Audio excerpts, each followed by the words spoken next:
Shri doctor Sudhanshu Trivedi 25 minutes. माननीय सभापति महोदय, मैं आज का प्रारंभ जो नेता प्रतिपक्ष जी ने शुरुआत की थी वहां से करना चाहूंगा। आज 16 दिसंबर है और आज के दिन भारत की ऐतिहासिक विजय का वो दिन है जिसके लिए मैं स्मरण करना चाहूंगा उन सभी पात्रों को जिन्होंने ऐतिहासिक विजय में बड़ी भूमिका निभाई, चाहे ढाका में पैराट्रूपर्स को लीड करने वाले जनरल जे जैकब या chief of the eastern command general Jagjit Singh Arora या भारत के चीफ उस समय सैम मानेकशॉ और श्रीमती इंदिरा गांधी। और यह समय याद भी दिलाता है कि जब कोई ऐसा वक्त आता है तो उस समय हमारे नेता और उस समय नेता प्रतिपक्ष अटल जी ने इंदिरा जी की तारीफ करके कहा था कि हम सरकार के साथ खड़े हुए हैं। तो विपक्ष को याद रखना चाहिए कि किस ढंग से समर्थन किया जाता है।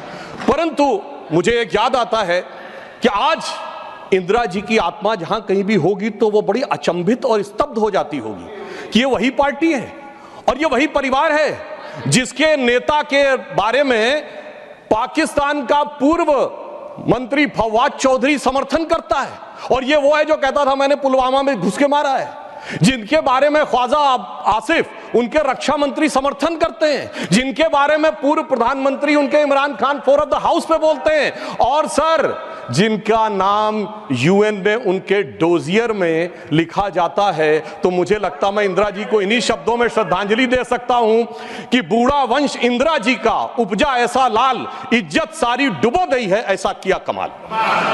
अब मैं आगे कहना चाहता हूं सर, मगर एक इस सदन में जब हम 75 वर्ष के ऊपर एकत्र हैं तो शायद 75 वर्ष के इतिहास का वो सबसे ऐतिहासिक मौका था। तो मैं ये कहना सर आपके लिए आगे सुनिए सर, आप अरे लीजिए आप सुनिए, मैं एक बताना चाहता हूं सर, एक महत्वपूर्ण बात ये थी कि एक तरफ 7th फ्लीट भेजा गया था और चंद दिनों के अंदर अमेरिका ने मान्यता भी दे दी थी। हमने 93,000 प्रिजनर ऑफ वॉर छोड़े मगर पीओके में कुछ नहीं कर पाए। चलिए वो एक अलग बात है। हमारे 54 प्रिजनर ऑफ वॉर पाकिस्तान में थे, वो नहीं मिल पाए। ये मुझे आज तक आश्चर्य है कि 93,000 दे के 54 नहीं ले पाए।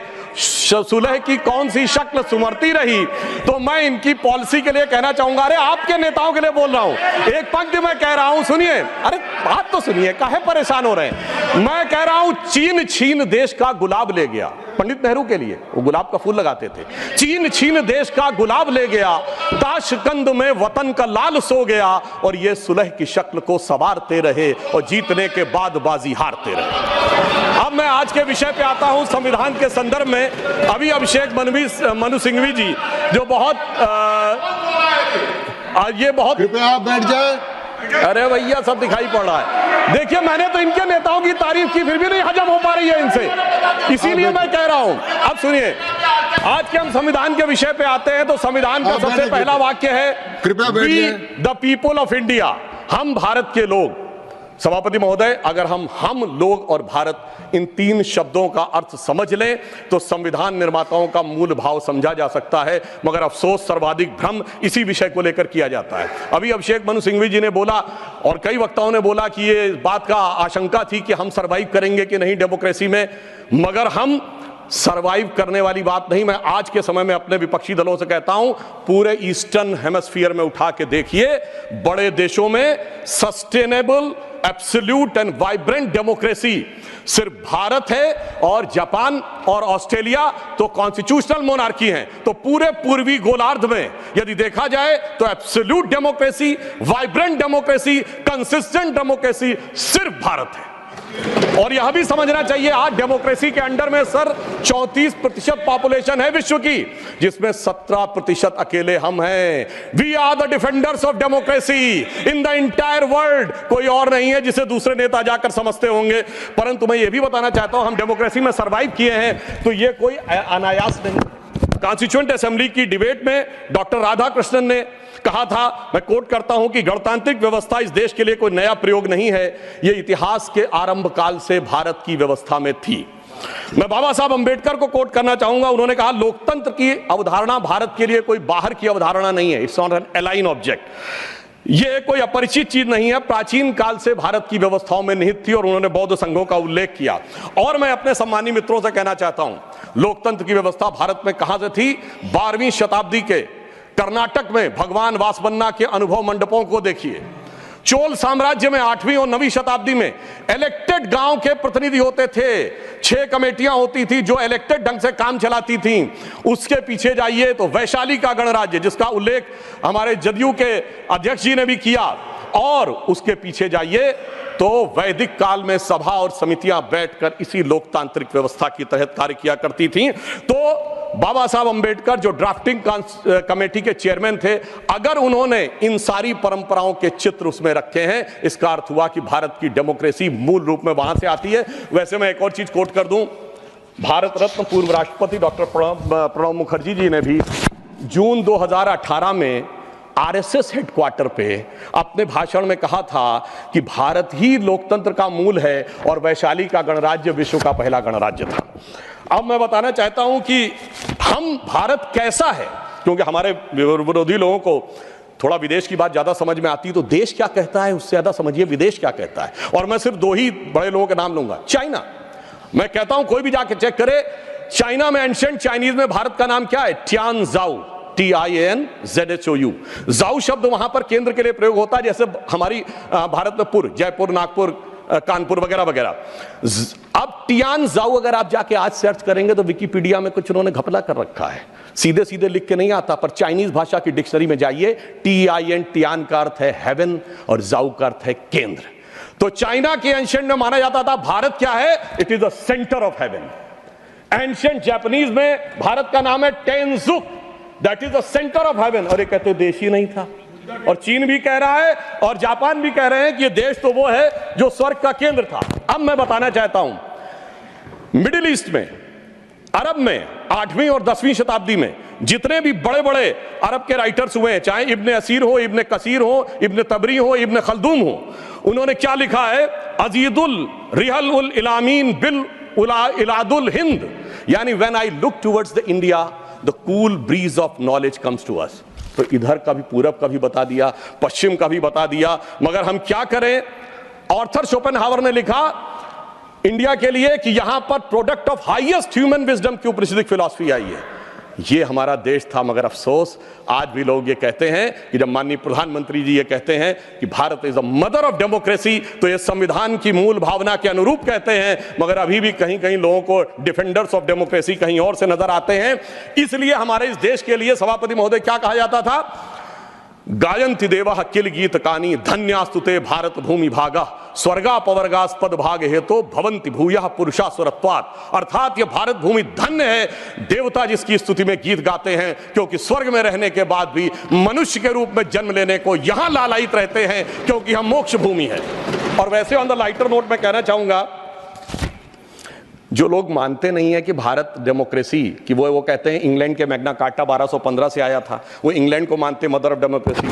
तो सभापति महोदय मैं कहना चाहूंगा कि इंग्लैंड के पूर्व प्रधानमंत्री की मदर इन लॉ हमारी इसी सदन की सदस्य हैं, तो मदर ऑफ डेमोक्रेसी ना मानो तो mother in law of democracy ही मान लेना चाहिए। अब मैं ये कहना चाहता हूं महोदय कि ये देश कैसे एक था जो वी द पीपुल कहा गया है। मैं बताना चाहता हूं कि जब माननीय प्रधानमंत्री जी ने श्री राम जन्मभूमि का उद्घाटन करना था, तो उससे पहले वो दक्षिण के जिन मंदिरों में गए थे उसमें से एक तमिलनाडु का श्रीरंगम मंदिर है। उस श्रीरंगम मंदिर का महत्व क्या है? यह माना जाता है कि अयोध्या के जो कुल देवता हैं भगवान विष्णु, वो श्रीरंगम के रूप में वहां विद्यमान हैं, क्योंकि जब उन्हें युद्ध करना था, विभीषण का राज्याभिषेक करना था, तो अपने कुल देवता को वहां स्थापित किया। समझिए, अयोध्या के वो नरेश हैं पर कुल देवता तमिलनाडु में है। देश इस प्रकार से जुड़ता है। भगवान कृष्ण ने अपना शरीर छोड़ा द्वारका में और हृदय उनका जगन्नाथपुरी में है। देश इस तरीके से जुड़ता है। इसके बावजूद लोगों को समझ में नहीं आता कि यह देश कभी जुड़ता था। तो मैं कहना चाहता हूं, आज भी कभी जब आप पूजा करते हैं तो हाथ में जब जल लेते हैं तो पंडित क्या बोलते हैं? गंगे च यमुने च गोदावरी सरस्वती नर्मदे सिंधु कावेरी जलेस्मिन् सन्निधिं कुरु। देश की सारी नदियों का स्मरण हो जाता है। इस प्रकार से देश एक संकल्प के थ्रू आकर एक प्रकार से जुड़ता है। और इसीलिए इसकी डेफिनेशन भी दी गई। अगर इंडिया दैट इज भारत कहा गया है हमारे कॉन्स्टिट्यूशन में, तो इंडिया एक ज्योग्राफिकल कोनोटेशन है जो इंडस रिवर के इस तरफ है, तो फिर देश कैसे नहीं था। और भारत के बारे में कहा गया है उत्तरम यद समुद्रस्य दक्षिणम च हिमाद्रिभि वर्षम यद भारत नाम भारतीय यस्य संतति। पूरे भारत की डेफिनेशन दी गई है जो समुद्र के उत्तर में और हिमालय के दक्षिण में है। मगर हम क्या बताएं कि अभी भी लोगों के दिमाग में वो विचार है। अब मैं अगले विषय के ऊपर आता हूं। स्वतंत्रता आंदोलन, कांग्रेस बहुत दावा करती है कि उसने स्वतंत्रता आंदोलन में बड़ा काम किया। निश्चित रूप से योगदान था कांग्रेस के बड़े नेताओं का, हम इसको नकारते नहीं हैं। परंतु उस योगदान के बाद उस योगदान में कितना मिष्ठान लेने का प्रयास हुआ, यह मैं कांग्रेस के एक नेता कोट करना चाहता हूं। आप सबने बड़ा प्रसिद्ध गीत सुना होगा, कदम कदम बढ़ाए जा खुशी के गीत गाए जा, जो आजाद हिंद फौज का गीत था। इसको लिखने वाले थे बंशीधर शुक्ल, वो कांग्रेस के नेता थे। 42 में भारत छोड़ो आंदोलन के वजह से उनको निकाल दिया गया नौकरी से। वो लखनऊ में आकाशवाणी में कार्य करते थे। मगर जब आज़ादी के बाद उन्होंने जो भ्रष्टाचार देखा, तो उन्हीं की पंक्ति मैं कोट करता हूं। क्यों, पहले कांग्रेस का एक चवन्नी हुआ करता था सदस्यता शुल्क, नारा होता था एक चवन्नी चांदी की जय बोलो महात्मा गांधी की। अब बंशीधर शुक्ल जी ने लिखा कि अब क्या होने लगा। उन्होंने कहा, कहाँ हूं बेड़िन की झनकार, कहाँ एक कुर्सी गद्देदार, कहाँ चवन्नी मांगे गुजर, कहाँ अब रिश्वत बेसुमार, हुईगा स्वतंत्र भारत हमार। और आगे उन्होंने लिखा कि कॉलेज की सब खिड़की स्वतंत्र, टीचर लड़का लड़की स्वतंत्र, हाकिम स्वतंत्र हरहा स्वतंत्र, गलियार घूर चरहा स्वतंत्र, परतंत्र हुए ईमानदार, हुईगा स्वतंत्र भारत हमार। ये तो मैं 1950 के आसपास की बात बता रहा हूं, जिस जमाने के विषय में आप ये कहते। मगर अब मैं आता हूं संविधान में, जो पहला संविधान संशोधन किया गया, जिसके बारे में हमारे बहुत से लोग बोल चुके हैं, मैं डिटेल में नहीं जाना चाहता। मैं सिर्फ ये बताना चाहता हूं, अभिव्यक्ति की स्वतंत्रता या फ्रीडम ऑफ स्पीच हमारी परंपरा में है। और परंपरा जिस सीमा से है, मैं चुनौती से कहता हूं, दुनिया में कोई कंट्री, कोई सिविलाइजेशन नहीं हो सकता। हमारे यदि एक तरफ यह माना गया है कि वेद ब्रह्म वाक्य है, वेद वाक्यम जनार्दनम, तो यहीं पर एक ऐसा भी संप्रदाय हुआ जिसने कहा त्रया वेदस्य कर्तारा धूर्तो भांड निशाचरा। वेद के पढ़ने वाले 3 धूर्त भांड और निशाचर, उस चरवाक को भी स्थान दिया गया। इससे ज्यादा उदार फ्रीडम ऑफ स्पीच किसी को चाहिए? जो कहते फ्रीडम ऑफ स्पीच सिर्फ पंडित जवाहरलाल नेहरू के माध्यम से आई थी। अब मैं बताना चाहता हूं, जो फर्स्ट अमेंडमेंट हुआ, अगर उस समय 2 घटनाएं नहीं होती, सरदार पटेल जी की मृत्यु हो गई थी 15 दिसंबर 1950, और श्यामा प्रसाद मुखर्जी जी ने कैबिनेट छोड़ दिया था 6 अप्रैल 1950। अगर इन दोनों में से कोई होता सरकार में, तो मुझे पूरा विश्वास है कि यह नहीं हो पाया होता। परंतु उस फ्रीडम ऑफ स्पीच की कैजुअलिटी क्या हुई, मैं एक बताना चाहता हूं। बाबा साहब अंबेडकर ने जब 6 अक्टूबर 1951 को अपना इस्तीफा दिया है, जयराम रमेश जी ने वो बात ठीक कही थी कि उसका उपलब्ध है सरकार के आंकड़े में भी। मगर मैं कोट, हाँ वो जी बिल्कुल है, ये है सर, ये है। मगर अब मैं कोट करना चाहता हूं कि बाबा साहब अंबेडकर ने के बारे में पद्म भूषण धनंजय कीर ने, जो कि इंदिरा जी की सरकार के द्वारा पद्म भूषण प्राप्त है, सबसे ऑथेंटिक बाबा साहब की जिन्होंने ऑटोबायोग्राफी लिखी, उन्होंने लिखा 10 अक्टूबर 1951 को लोकसभा में बोलने के लिए खड़े हुए। उनसे कहा गया मुझे अपना बयान प्रस्तुत करने की अनुमति दी जाए। तो उपसभापति ने कहा कि श्रीमान अंबेडकर, अगर आप अपने भाषण की कॉपी हमें पहले दे दी होती तो हम अनुमति दे सकते थे, आप चाहें तो 6 बजे के बयान अपना बयान दे सकते हैं। सभापति की बात सुनकर अंबेडकर जी को अचरज हुआ और धक्का लगा। उन्होंने कहा, क्या अंबेडकर, तो एक संसद सदस्य श्री कुंजरू और श्री कामत ने उपसभापति से पूछा, क्या अंबेडकर के भाषण की जांच की जाएगी? इस पर उपसभापति ने कहा, मुझे देखना जरूरी है, इस पर ध्यान देने की जरूरत है। डॉक्टर अंबेडकर के बयान में कुछ अप्रासंगिक या बदनामी करने वाली बात तो नहीं है। तब डॉक्टर अंबेडकर ने गरज कर कहा कि मैं इस तरह की तानाशाही के आगे नहीं झुकूंगा, और यह कहकर वो सदन के बाहर चले गए और प्रेस में उन्होंने अपना वक्तव्य जारी किया। अब मैं दूसरा एक उदाहरण देना चाहता हूं। जो ये लोग बहुत बात करते हैं कि डॉक्टर अंबेडकर के विषय में इनके क्या विचार थे, मैंने अंबेडकर जी का विचार कोट किया। अब मैं कोट कर रहा हूं जवाहरलाल नेहरू जी का विचार, किसी अन्य का नहीं। जवाहरलाल नेहरू जी ने 16 जनवरी 1952 को चुनावों के उपरांत एडविना माउंटबेटन को पत्र लिखा। उसमें एक लाइन है, मैं कोट कर रहा हूं और सोर्स भी कोट करूंगा। On the other hand, in Bombay city and to the large extent in Bombay province, our success has been greater than expected. यानी वो चुनाव में विजय पर खुशी जाहिर कर रहे हैं। और आगे क्या कह रहे हैं? Ambedkar has been dropped out, यानी प्रसन्नता है कि अंबेडकर जी चुनाव हार गए। फिर मैं पूरा पत्र नहीं पढ़ रहा हूं, इसी पत्र में वो आगे लिखते हैं, the socialist combined with Ambedkar's party and thereby they lost their repute, यानी अंबेडकर जी की पार्टी से जुड़कर उनकी प्रतिष्ठा कम हो गई। और महत्वपूर्ण बात मैं ध्यान देना चाहूंगा सदन का, आगे वो कहते हैं but Ambedkar has combined with Hindu communalist, यानी वो कह रहे हैं अंबेडकर जी हिंदूवादियों के साथ आ गए थे। सर सोर्स है selected works of Jawaharlal Nehru series 2 volume 17 page number 35 to 37। मुझे लगता है शायद बहुत से बक्से जिनकी मांग की गई है वो इसीलिए हटा लिए गए हों कि हर बक्सा अंदर से बोलता हो कि बैठा हूं दिल में इतने राज छुपाए, जरा सा होठ हिले तो न जाने कितनों के दिल डगमगाए। अब मैं आगे ये बताना चाहता हूं सर, फ्रीडम ऑफ स्पीच को, वो विषय तो बहुतों ने कहा इमरजेंसी का, मैं आगे का विषय बताना चाहता हूं। इस देश में फ्रीडम ऑफ स्पीच को कर्टेल करने के लिए कॉन्स्टिट्यूशनल अमेंडमेंट लाया गया जो कभी हो नहीं पाया। वो था पोस्ट ऑफिस अमेंडमेंट बिल 1986, जिसमें यह अधिकार सरकार ने लिया था कि वो जिसकी चिट्ठी चाहे खोल के पढ़ सकती है और उसमें आपत्तिजनक हो तो उस पर कार्रवाई कर सकती है। जैसे कोई आज ये कहे कि व्हाट्सएप ईमेल मैसेज आपके कोई भी सरकार पढ़ सकती है और पढ़ने के बाद कार्रवाई कर सकती है। वो तो भला हो ज्ञानी जैल सिंह जी का, जो उस समय राष्ट्रपति थे, जिन्होंने उस संवैधानिक व्यवस्था का उपयोग किया कि उन्होंने उसे वापस ही नहीं किया, इसलिए वो कभी वास्तविक अर्थों में आ नहीं पाया। दूसरा, मैं राजीव गांधी जी के समय का कोट करना चाहता हूं। 29 अगस्त 1988 को एंटी डिफेमेशन बिल आया, यानी कोई सरकार की आलोचना करेगा तो उस पर कार्रवाई होगी, मगर उस समय प्रबल विरोध के चलते हुए वो नहीं हो पाया। फिर मैं बताना चाहता हूं डॉक्टर मनमोहन सिंह जी ने आईटी एक्ट 2000 में सेक्शन 68A को अमेंड किया, जो सुप्रीम कोर्ट के द्वारा स्ट्रक डाउन कर दिया गया। अब इसके उपरांत मैं ये भी बताना चाहता हूं कि जो संवैधानिक व्यवस्था थी वन नेशन वन इलेक्शन की, ये टूटी कहां से थी? जब कांग्रेस में अंतरात्मा की आवाज जाग गई थी। 67 तक सारे इलेक्शन एक साथ होते थे।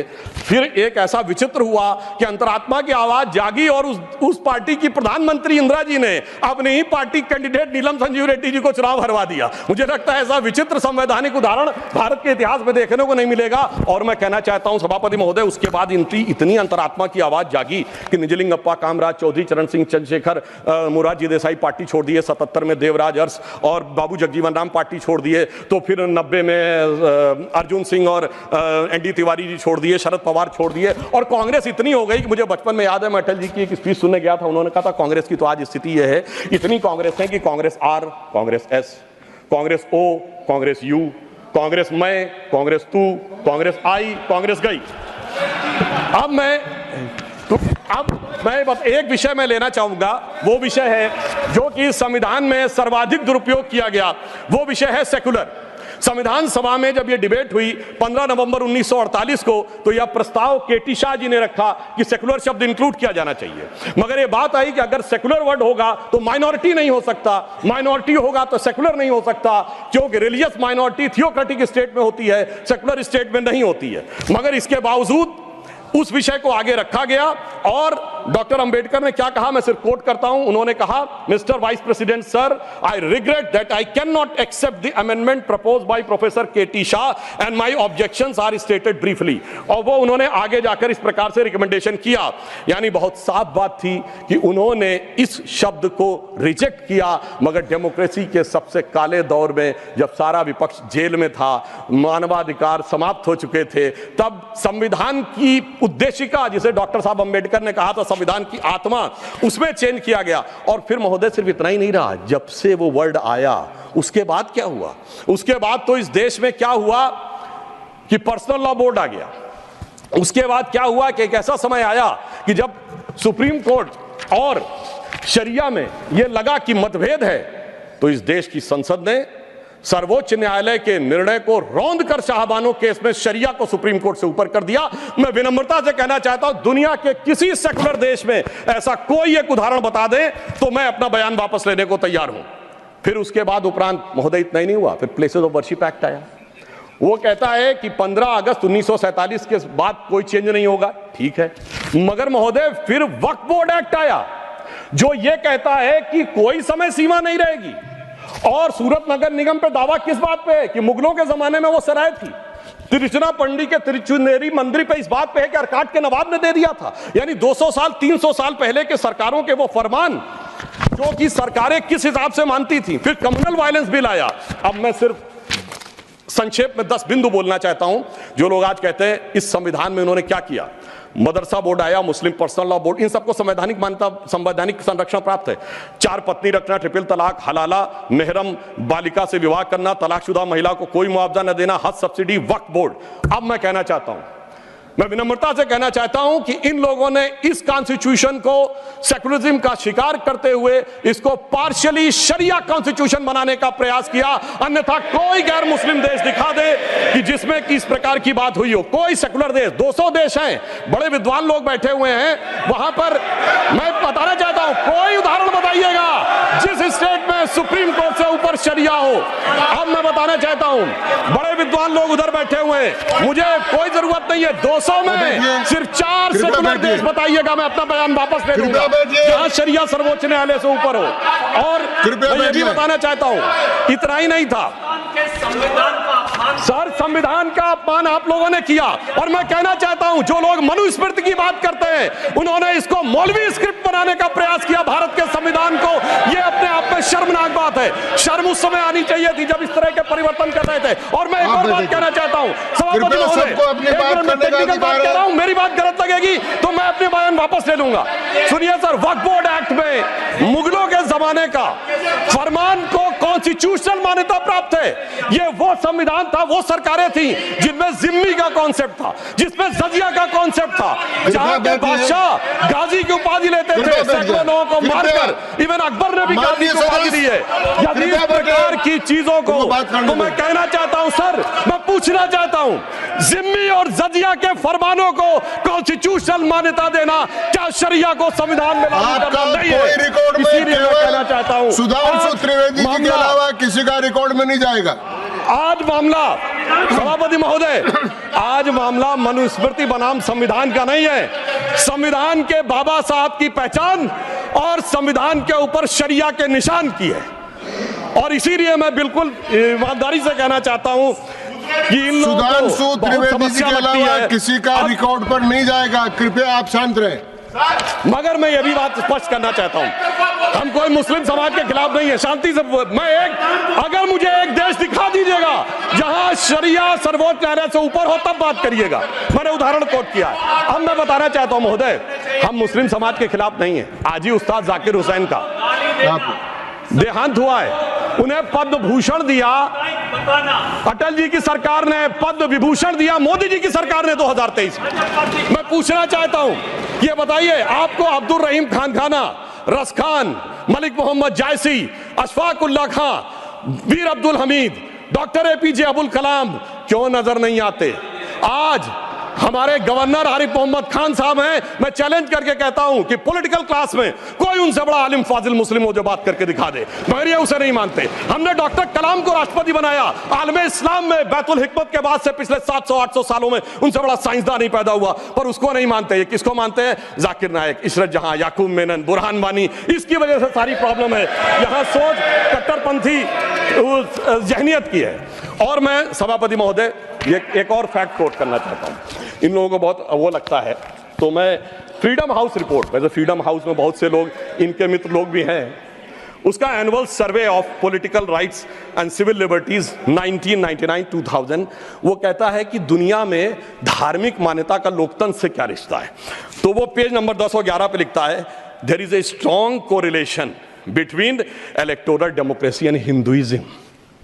वो कहता है कि जहां हिंदू धर्म है वहां पर ज्यादा डेमोक्रेसी, और उसमें Fiji, Guyana, Mauritius, Bharat, Nepal बहुतों को कोट किया है। और फिर उसने जो आगे कहा है वो इनको लगेगा, फिर उसने बुद्धिस्ट, व्हाट्सएप नहीं, मैंने कोट किया है रिपोर्ट के साथ, हवा में बात मत करिए। अब मैं आपको बताना चाहता हूं, और उन्होंने आगे एक और बात कही है। ब्रुकिंग्स ने अपनी रिपोर्ट में 2019 में मोदी जी के समय क्या लिखा है? India is a silver lining, even a gold lining of democracy, reported released in February 2019. सुनिए, WhatsApp की बात करने वाले, February 2019 titled Democracy and Disorder and the Struggle for Influence on New Geopolitics, page number 31। अब मैं एक दो विषय का उत्तर देना चाहता हूं जो हमारे माननीय नेता प्रतिपक्ष जी ने कहा। उन्होंने कहा कि झंडे का विरोध करने की बात, हम तो ईमानदारी से कहना चाहते हैं कि हम कभी झंडे के विरोध में नहीं थे।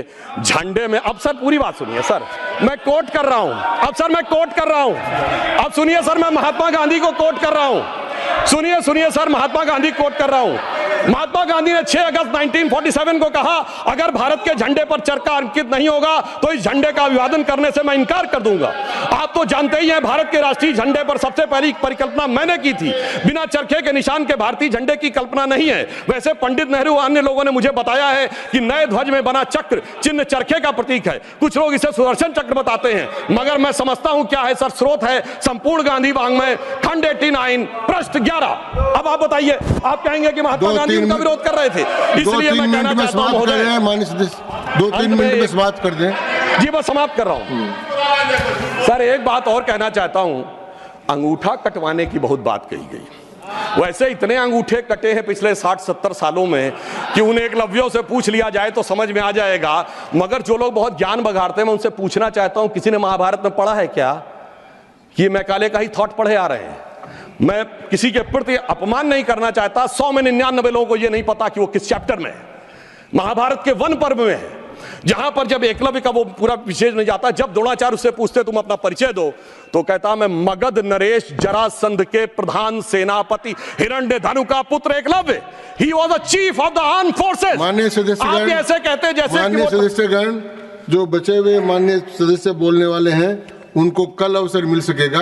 आप कृपया 1-2 मिनट में समाप्त करें। जी हम समाप्त करते हैं। तो इसलिए मैं कहना चाहता हूं, जब अगर आप हकीकत में देखेंगे तो समझ में आएगा। और मैं आज प्रधानमंत्री जी को धन्यवाद देना चाहूंगा। महोदय, ये जरासंध की सेना वो थी जो उस समय भारत की सबसे शक्तिशाली सेना थी, जिसके लिए कृष्ण जी भी एक बार छोड़े थे तो रणछोड़ नाम पड़ा था। अगर ट्राइबल उसका चीफ था, यह भी तो पूरी बात बताओ। और आज 5000 साल के बाद जब महामहिम राष्ट्रपति ट्राइबल समाज से हैं, तो पहली बार तीनों सेनाओं का सर्वोच्च अध्यक्ष एक बार पुनः ट्राइबल हुआ है। तो मुझे लगता है भारत की परंपरा को सही ढंग से समझने का एक अवसर मिला है। इसलिए मैं कहना चाहता हूं सभापति महोदय, बस 1-2 लाइन में समाप्त करता हूं। अगर महाभारत ही पढ़ना है तो महर्षि वेदव्यास की दृष्टि से पढ़ो, विदुर की दृष्टि से पढ़ो, शकुनी की दृष्टि से पढ़ोगे, भाइयों को लड़ाने वाले शकुनी की दृष्टि से, तो यही नजर आएगा। मगर क्या बताएं सभापति महोदय, ये भाइयों में लड़ाने वाले शकुनी, भाइयों में लड़ाने वाले मंथरा की मनोवृत्ति इतनी व्याप्त हो गई है देश में कि आज इस देश को, और मैं एक पॉइंट और कहना चाहता हूं सर, कमिटेड जुडिशरी की तो बहुत बात की गई, पर इस देश में एक ऐसा उदाहरण भी हुआ है जब एक जज कांग्रेस का नेता रहने के बाद जज हो गया। सर 1962 से 68 तक जस्टिस बेहरुल इस्लाम राज्यसभा में कांग्रेस के सदस्य रहे। फिर 68 से 72 तक दोबारा सदस्य रहे। 72 में उन्होंने रिजाइन किया और जाकर बन गए गुवाहाटी हाई कोर्ट के जज। फिर वो वहां बने chief justice Guwahati high court में। उसके बाद महोदय उन्होंने रिजाइन किया और बरपेटा से कांग्रेस का टिकट मिला। अब वो टिकट इलेक्शन काउंटरमांड हो गया। 84 में फिर राज्यसभा के सदस्य बन गए। अरे भाई, इस्तीफे के बाद आप बहुत कहेंगे कि जो राज्यसभा में आए कांग्रेस के नेता सांसद रहने के बाद, और उन्हें सुप्रीम कोर्ट का जज 8 महीने के गैप के बाद बनाया गया। मुझे लगता संविधान का इससे बड़ा अपमान नहीं हो सकता था जो हमें देखने को मिला। और अंत में सभापति महोदय, मैं सिर्फ यह कहना चाहूंगा एक पंक्ति में कि भारत की लोगों के बारे में एक विचार करिए। कुंभ का मेला होने जा रहा है, जो दुनिया का सबसे बड़ा ऑर्गेनाइजेशन है, और ये किस साइंटिफिक आधार पे होता है? जुपिटर के 12 साल के सर्किल पे। अरे उन्हें तो 200-300 साल पहले जुपिटर के सर्किल का नहीं पता था, हम हजारों साल से आ रहे हैं। मगर क्या बताएं महोदय, जिनकी सोच ही देश के लिए अलग है।